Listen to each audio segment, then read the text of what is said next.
Olá pessoal, tudo bem? Na aula passada eu expliquei como nós podemos implementar em Java alguns conceitos básicos de blockchain. Nesta videoaula eu vou mostrar a implementação completa de uma blockchain, uma versão simplificada, onde eu irei reunir nesta implementação os conceitos que eu ensinei na aula passada como implementar. Beleza? O código-fonte desta implementação eu irei disponibilizar no nosso mural. Ok? Então vamos lá, eu vou dar um zoom aqui na tela. E a primeira coisa que eu vou fazer é rodar a minha implementação de blockchain. Tudo bem? Então, vou fazer isso, né? Eu vou rodar. O resultado vai ser exibido aqui, ó, na região de console. Então eu vou rodar. Deixa eu dar um zoom para explicar para vocês exatamente esse resultado aqui. Então, pessoal, o que vocês estão vendo aqui, ó, é a blockchain. Beleza? Essa blockchain, ela tem 4 blocos. Bloco 0, bloco 1, bloco 2, bloco 3. E observe, ó, que é uma blockchain válida. Certo? Ok. O bloco 0, normalmente o bloco 0, ele é chamado de bloco Gênesis. Estão lembrados disso? É o primeiro bloco, né, que faz parte do encadeamento. Então, o que nós temos aqui, ó, bloco 0, é o bloco Gênesis. Observe que o valor do atributo prévios hash é null. Por que null? Porque esse bloco ele não está apontando para um bloco anterior. Certo? Olha o valor do atributo timestamp. Corresponde à data, né, e horário em que o bloco ele foi criado. Observe o valor do atributo data. Olha o valor aqui, ó. Bloco Gênesis. Data é o valor que está armazenado no bloco. Observe o valor do atributo hash. O atributo hash se refere, olha só que legal, ao hash do bloco. Né? Esse hash ele foi minerado, ok? Pelo algoritmo Proof of Work. Estão lembrados disso? Vamos dar uma olhada agora no bloco 1. Olha o valor do atributo previous hash. 0002. 4 zeros. Então o nível de dificuldade é 4, né?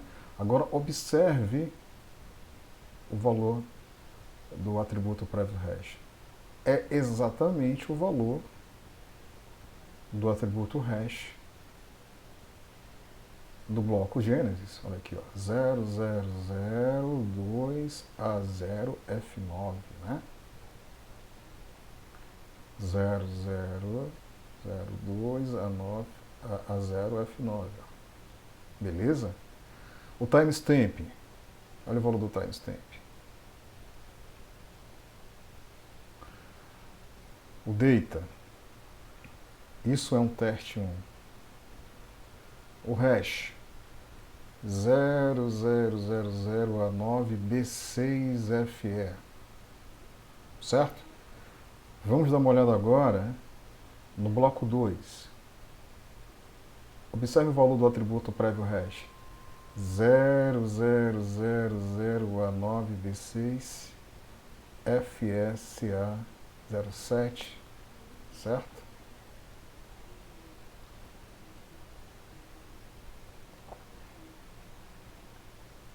Que corresponde ao hash do bloco anterior. Certo? E finalmente nós temos aqui, né, a validação do bloco, e a gente observa que, de fato, a blockchain ela foi criada, né? Uma blockchain foi criada, e que ela é uma blockchain válida. Né? Agora, se eu fizer isso aqui, ó, fazer um teste aqui, ó, eu vou descomentar essa linha de código que ela vai adicionar um bloco inválido. Aqui, ó, blockchain, add block. Então, deixa eu salvar, vou compilar, vou executar, e olha aqui o resultado. Aqui é a nova blockchain. Né?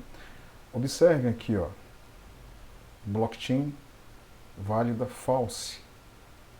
Por que essa blockchain ela foi considerada false? Porque o novo bloco que foi adicionado através dessa linha de código aqui, ó, addBlock, blockchain.addBlock, ele adicionou um bloco que quebrou o encadeamento. Por que quebrou o encadeamento? Observe o valor do atributo prévio hash, ABBB. Ou seja, o valor do atributo prévio hash não casa com o valor do atributo hash do bloco anterior. Então aqui já é uma quebra no encadeamento. Certo? Eu forcei, né? Eu forcei esse erro. Quando eu, através do método addBlock, ou seja, esse método addBlock ele vai adicionar um novo bloco numa lista de blocos, numa blockchain chamada blockchain, uma blockchain chamada, essa foi boa, numa lista chamada blockchain, observem aqui, ó, new block.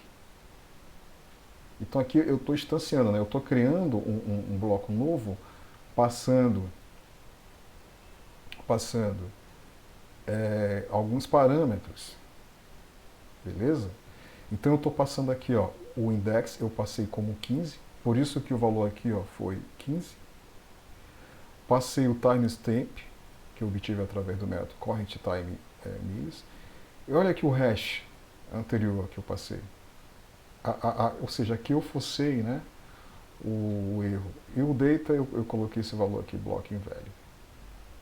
Então quando eu imprimi a blockchain através dessa linha aqui, da linha 15, o resultado foi esse aqui que vocês estão vendo. Né? E quando eu usei o método isBlockChainValid para validar o bloco, ele retornou false. Beleza? Certo? Então agora eu vou explicar como essa blockchain ela foi implementada, tá bom? Então vamos lá. O que vocês estão vendo aqui, ó, esse projetinho ele tem alguns arquivos, e o primeiro arquivo que eu quero mostrar para vocês é a classe principal, a classe main. E aí observe como o método main ele foi implementado. Vou dar um zoom aqui para melhorar. Então, quando o método main, quando ele foi chamado, a primeira coisa que ele vai fazer, ó, ele vai instanciar a classe blockchain. Beleza? Instanciar a classe blockchain, chamando o método construtor da classe blockchain, passando 4. O que é esse 4 aqui? Esse 4 se refere à dificuldade. O que é dificuldade? A dificuldade é uma espécie de um requisito mínimo para a blockchain que se refere à dificuldade, ou seja, a quantidade de zeros que um hash deve ter para que ele seja considerado válido. Então aqui eu estou instanciando a classe blockchain, estou guardando aqui nessa variável chamada blockchain, do tipo blockchain, estou guardando o quê? A referência de um objeto do tipo blockchain. Esse objeto do tipo blockchain nada mais é do que um array list. E aí, em cada célula desse array list, eu vou guardar um objeto do tipo bloco, do tipo block. Beleza? Então, é o que eu vou fazer na próxima linha. Na próxima linha, através do método addBlock, eu vou adicionar um novo bloco na blockchain. Certo? Então, para eu adicionar um novo bloco na blockchain, eu vou instanciar um novo bloco, beleza? Através desse método aqui, ó, new block, que pertence à blockchain, eu vou instanciar um novo bloco, passando o conteúdo do bloco. Nesse caso aqui, uma string. Ó. Isso é um teste. Certo? Aí eu fiz isso para adicionar um segundo bloco e um terceiro bloco. Beleza? Certo? Então, 3 blocos foram adicionados da blockchain. Mas, professor, peraí, quando você executou 4 blocos, deixa eu apagar esse negócio aqui. Ó, 4 blocos foram exibidos. E você adicionou 3 aqui. Como assim? Então, o bloco Gênesis, esse bloco 0 aqui, ó, ele foi adicionado quando a blockchain foi instanciada aqui, ó. Então, no método construtor da blockchain, o bloco Gênesis ele foi instanciado e foi adicionado na blockchain. Beleza? Então, beleza. Aqui eu, como eu já falei, né, eu criei a blockchain, adicionei blocos nela, imprimi a blockchain e depois eu validei essa blockchain usando o método isBlockchainValid, que retorna, é o método booleano, ele retorna true e false. Caso a blockchain seja válida, ele retorna true. E aí eu imprimi, né, blockchain valid true, caso a blockchain seja válida. Se ela não for válida, retornar false, conforme vocês viram aqui embaixo, né? Aqui, ó, false, true ou false. Beleza?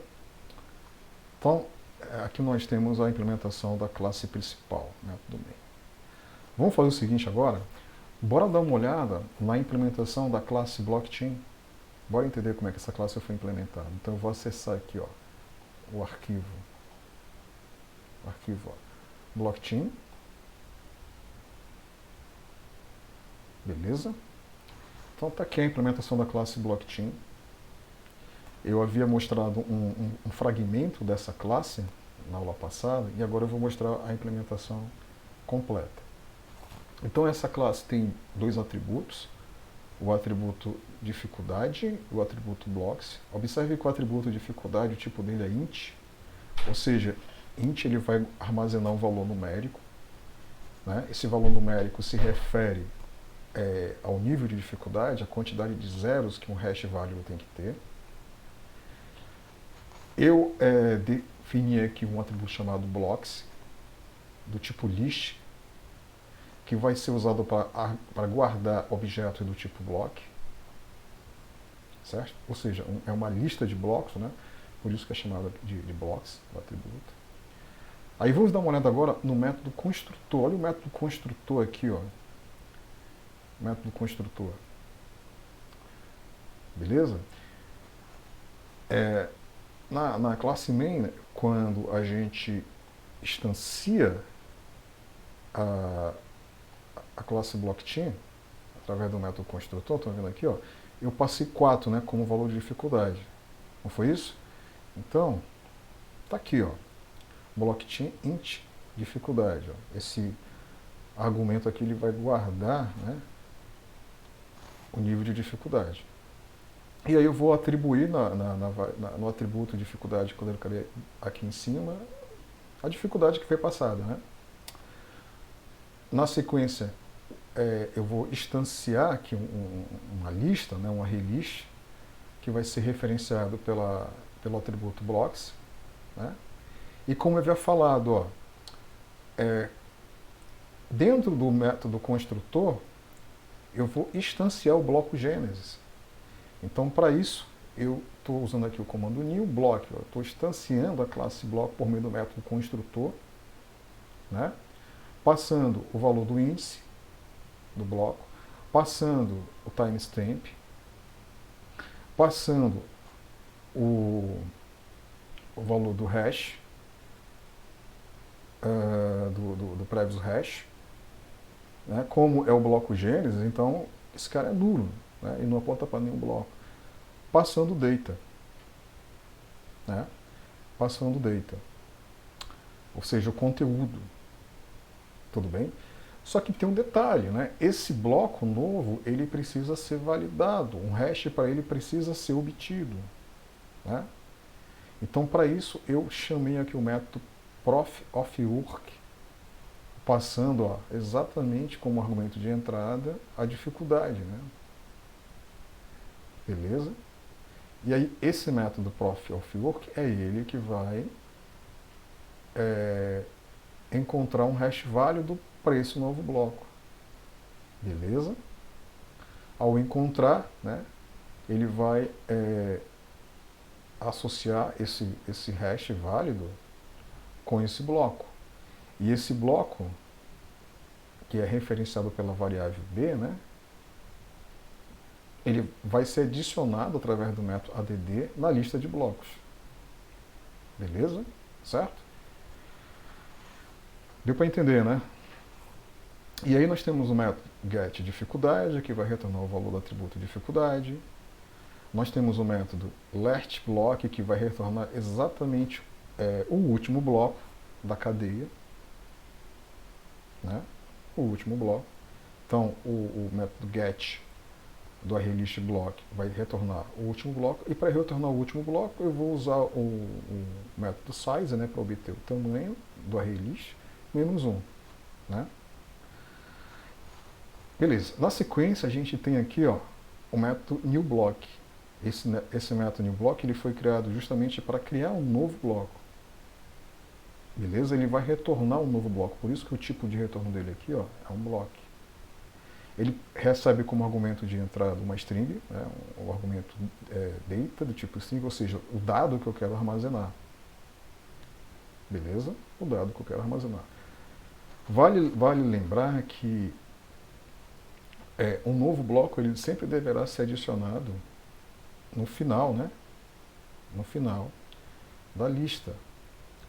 Então, para que ele seja adicionado, a primeira coisa que eu preciso fazer é obter qual é o último bloco, o último bloco, o bloco atual, né, o que está na ponta, né, então eu obtenho através do método set, do método last block, que eu expliquei aqui em cima.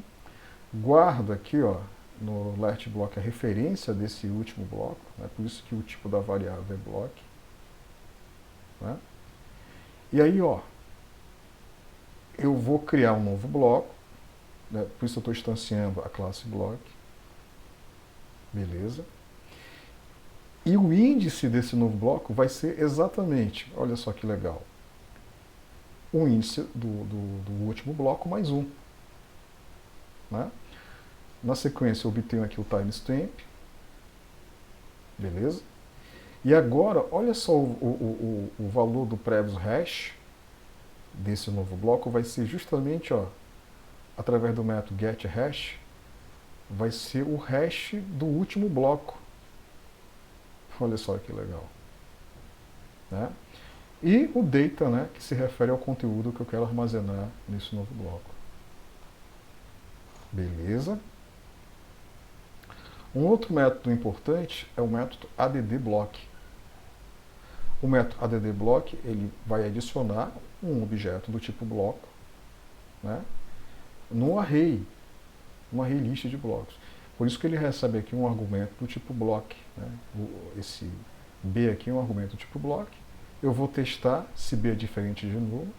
Se for diferente de nulo, né, eu vou, através do prof of work, eu passo a dificuldade para que seja possível obter um hash válido para esse bloco, validar esse bloco, né? E aí, uma vez validado, eu posso adicionar, através do método addB, eu posso adicionar esse novo bloco no array list de blocos. Beleza? Bom, na sequência a gente observa aqui a implementação do método ifirstBlockValid, ou seja, aqui eu quero validar se o primeiro bloco é válido. Estão lembrados? Eu ensinei isso na aula passada. Então tem algumas regrinhas aqui implementadas através do if, né, através de algumas condições, que visam validar se o primeiro bloco, ou seja, se o bloco Gênesis é um bloco válido. Então a primeira coisa que eu preciso fazer aqui, ó, através desse get0, né, blocks.get0, eu estou justamente acessando o bloco 0, né, o primeiro bloco do array list, o Gênesis. E eu guardo aqui na variável firstBlock, do tipo bloco, a referência para esse objeto. Certo? Bom, aí o primeiro teste que eu vou fazer aqui é o seguinte, ó, eu vou procurar obter o índice do firstBlock, e se ele for diferente de zero, ou seja, se o índice for diferente de zero, ele vai retornar false. Como ele é o primeiro bloco, o índice tem que ser igual a zero. Certo? Mais um teste aqui. Eu vou, através do método getPreviousHash, eu vou obter o hash desse primeiro bloco. Se ele for diferente de nulo, está errado, né? Porque esse primeiro bloco ele não pode apontar para nenhum bloco anterior, né? Não existe. Então, se for diferente de nulo, significa que ele está apontando, e aí ele vai retornar false. Beleza? Bom, e aqui tem mais um teste que ele visa testar se o hash, né? Se o hash do primeiro bloco, se ele é igual a nulo, ou seja, ele tem que ter um hash, né? Então, se ele for igual a nulo, ou o hash, né, calculado para o primeiro bloco, ele é igual, né? Aliás, olha a negação aqui, né? Observe que tem uma negação aqui. Ou seja, diferente do hash obtido, ele vai retornar false. Se nenhuma dessas condições forem verdadeiras, ele retorna true. Significa que o primeiro bloco ele é válido. Certo? Aqui tem mais um método para, aqui nesse caso, mais um método para validar, nesse caso, validar um novo bloco. Tá? Um novo bloco. E aqui tem mais um método para validar se a blockchain é válida. Esse método aqui para validar se a blockchain é válida, eu também já expliquei na aula passada, né? Assim como esse método aqui. Eu não vou, nessa aula, ficar explicando novamente o mesmo código, para não ficar repetitivo, né? Mas a gente observa, então, que aqui na classe blockchain, aqueles métodos que eu havia explicado na aula passada, eles estão implementados. Ela concentra a implementação dos métodos que permitem, vamos dizer assim, gerenciar a blockchain. Beleza? E finalmente nós temos aqui, ó, a classe bloco, ou block, né? Essa classe block é ela que implementa a blockchain. Desculpem, ela que implementa o bloco, né? O bloco. Então, a classe bloco, ela tem os atributos index, timestamp, hash, previous hash, data, nonce. Vocês estão lembrados da finalidade de cada um desses atributos aqui? Esses atributos, eles se referem às propriedades do bloco. A propriedade index, né, que é o índice, timestamp, o hash, o previous hash, o data e o nonce. Certo? Observe que eu importei aqui algumas classes que são necessárias, né? Então, dentro dessas classes aqui, essa daqui é muito importante, ó, MessageDigest. Essa classe Message, ela fornece suporte à utilização do algoritmo de criptografia SH256. Então, a gente vai usar ela justamente para que seja possível trabalhar com criptografia, especialmente obter o hash. Né? Aqui tem uma classe que implementa um tratamento de exceção. E aqui a classe data, que de repente a gente trabalhar com data, hora. Né? Beleza. Então, na sequência aqui a gente observa o método construtor da classe bloco, né? O método block, que recebe como argumento de entrada o índice, o timestamp, o previous hash e o conteúdo, né? O data. Certo? Basicamente a gente sai atribuindo, né, index, o atributo index recebe o valor do argumento index, o atributo timestamp recebe o valor do atributo timestamp, o previous hash recebe o valor do atributo previous hash, o data, o nonce, estão lembrados do nonce? A finalidade do nonce, ele foi inicializado com zero. O nonce é aquele valor, né, que se refere à quantidade de vezes ou à quantidade de tentativas que foram necessárias para se obter um hash válido. E o hash, olha aqui o hash. Então o hash ele vai receber um valor obtido através do método calcular hash. Então é esse cara aqui que vai obter que vai na verdade calcular um hash, né? A obtenção do hash válido vai ficar pelo método POF of work. Então o método calcular hash recebe o diz, que se refere à referência do próprio objeto. E aí eu tenho os métodos que implementam o encapsulamento: getIndex, getTimestamp, getHash, getPreviousHash, getData, né? O STR, que é uma string, né, que concatena os valores de todos os atributos. Beleza? Tem também aqui o método toString, que ele cria aqui ele usa aqui a classe stringBuilder, né, para construir uma string.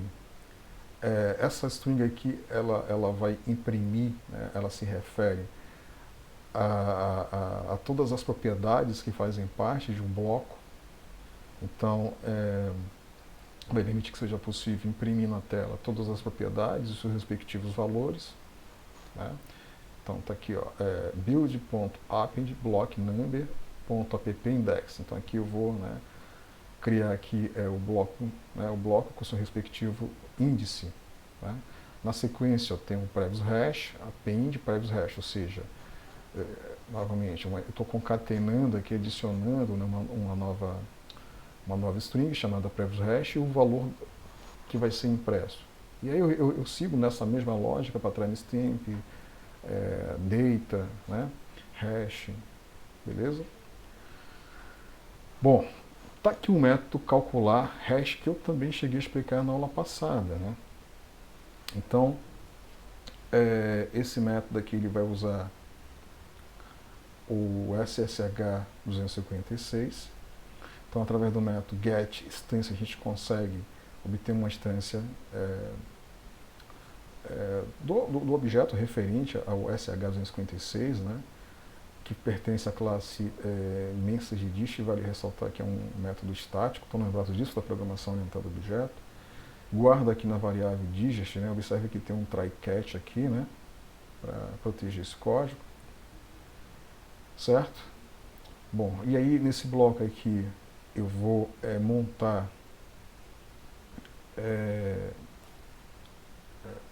uma string, né? Essa string ela se refere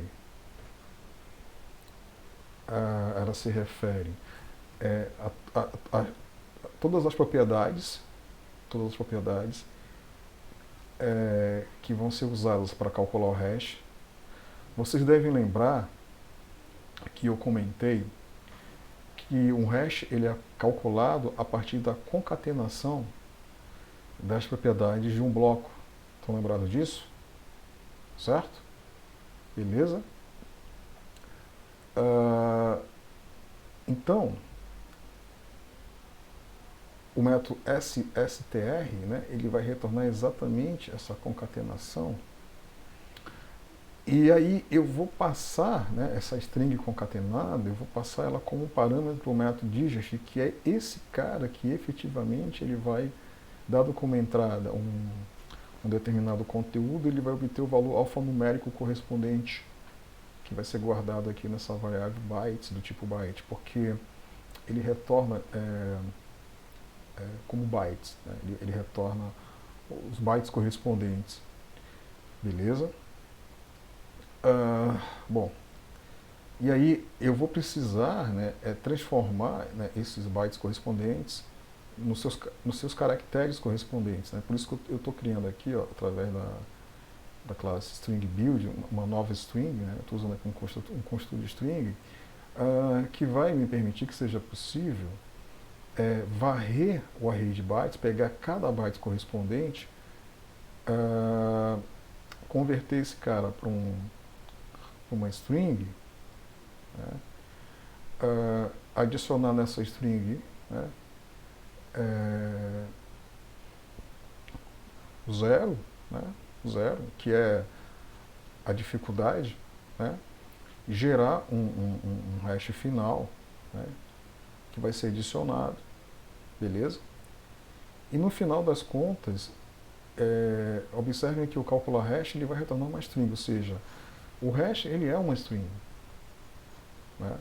Vale ressaltar que esse zero aqui, né, ele vai ser adicionado, e ele vai ser adicionado de acordo com o nível de dificuldade, né? E é importante ressaltar que o método calcular hash, basicamente o que ele faz é obter o hash, tá? Mas vai ser o método prof of work que vai interar, né, várias vezes até conseguir encontrar um hash válido, que é um hash que corresponde à dificuldade que foi definida. E onde é que está a implementação desse método? Está aqui, ó, o prof of work. Então, o prof of work, ó, ele recebe como argumento o nível de dificuldade. Estão vendo aqui? Ó? Olha o nance. Inicializado com zero. E aí a gente observa que tem um while aqui. Ó. Então, o que esse while vai fazer? Ó? Enquanto essa condição aqui, ó, ela for satisfeita, esse bloco de código vai ficar sendo executado. O que esse bloco de código vai fazer? Vai, ó, vai atualizar o nance, incrementar o nance, e vai calcular um hash. Ó. Então, toda vez que esse while for executado, ele vai obter um hash, vai guardar aqui, ó, né, na variável hash, e vai incrementar o nance. Esse while aqui ele só vai parar quando um hash válido foi encontrado. E quando é que um hash válido ele é encontrado? Quando o número de zeros do hash que foi obtido corresponde à dificuldade. Beleza? E aí o hash válido vai ser obtido e vai ser guardado aqui no atributo hash. Ok?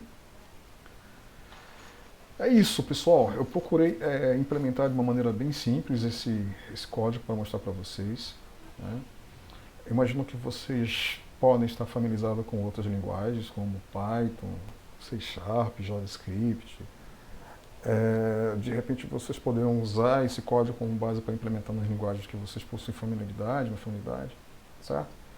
Outra coisa também que eu recomendaria que vocês fizessem, no GitHub tem vários exemplos de implementação de blockchain em diversas linguagens.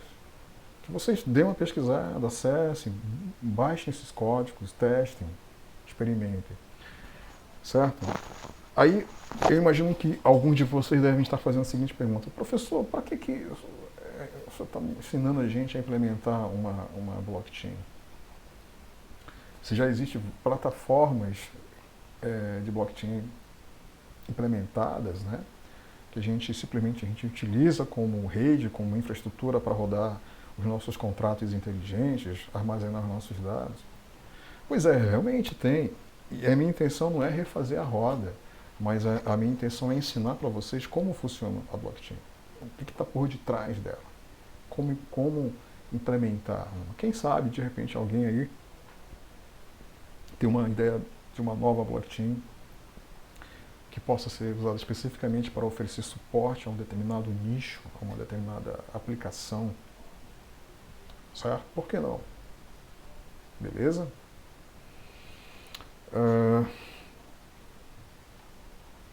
Então, pessoal, outro detalhe que vale ressaltar é que esse exemplo é um exemplo simples, né, que mostra a implementação de uma blockchain para um nó, para um participante. Certo? Eu não estou trabalhando aqui com rede, eu não estou trabalhando aqui com uma rede P2P, mas esse código ele pode ser aperfeiçoado, né, para oferecer suporte a uma rede P2P. Beleza? Vocês poderiam depois tentar fazer isso? Como eu já falei, tem exemplos bem completos de implementação de blockchain no GitHub. O meu objetivo aqui não é passar para vocês uma implementação completa, mas é mostrar para vocês a implementação dos principais conceitos e ver uma blockchain rodando. Simples, né? Ver essa blockchain rodando. Beleza, pessoal?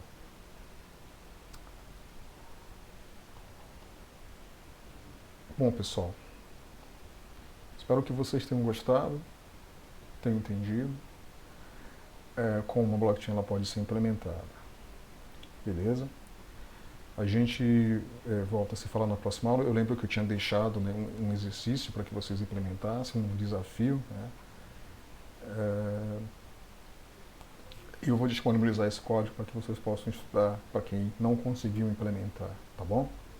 Qualquer dúvida, entre em contato comigo. Um forte abraço.